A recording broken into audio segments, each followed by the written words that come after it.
এবার আল্লাহ তাআলা আদেশ করলেন, ইব্রাহিম তোমার হৃদয়ে সবচাইতে প্রিয় যে জিনিসটা সেটাকে তুমি আমার রাহে কুরবানি দাও। সেদিন ইব্রাহিম দেখলেন আমার হৃদয়ে ইসমাইলের চেয়ে প্রিয় কিছু নাই। ছেলেকে ডেকে বললেন, ইসমাইল আমি স্বপ্নে দেখেছি যে আমি তোমাকে আযবাহু, আমি তোমাকে জবাই করছি, কুরবানি করছি, তোমার মতামত কি বল? দেখেন ছোট্ট ইসমাইল কি উত্তর দিয়েছিলেন। তিনি বলেছেন, বাবা আপনি যা স্বপ্নে দেখেছেন, যেটা আপনাকে আদেশ করা হয়েছে ওইটাই করেন, অচিরেই আপনি আমাকে ধৈর্যশীলদের অন্তর্ভুক্ত পাবেন। সুবহানাল্লাহ। ছেলেও রাজি হয়ে গেল, বাবাও রাজি হয়ে গেল। নিয়ে গেলেন মিনা প্রান্তরে। যাওয়ার সময় শয়তান এসে ইব্রাহিমকে টেম্পটেশন করে, ইব্রাহিম এই কাজ করো না, তোমার ছেলে মারা যাবে। ইসমাইলকে এসে বলে, ইসমাইল যেও না, ফিনকি দিয়ে রক্ত বেরোবে। ওনারা ফিরেও তাকায় নাই, ওনারা পাথর নিয়ে শয়তানের দিকে ছুঁড়ে মেরেছে।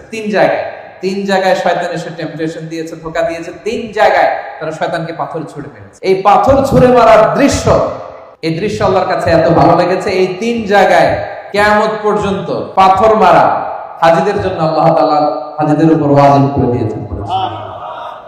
জামরায়ে কুবরা, উসতা, সগরা, এই 3টা জামারাতে, 3টা নিশানাতে পাথর মারা লাগে। 3 সাথে 21টা, আর ইয়ামুন নাহারে আরো 7টা। তো এই পাথর মারাকে আল্লাহ তাআলা ওয়াজিব করে দিয়েছেন। শুরুতে বলেছিলাম যে হজ এবং কুরবানির যত বিধান সব এই ফ্যামিলির স্মৃতিচারণ। এই ফ্যামিলি যা যা করছে এটার রিপিটেশন কিয়ামত পর্যন্ত। এই স্মৃতিকে অব্যাহত রাখবে কে?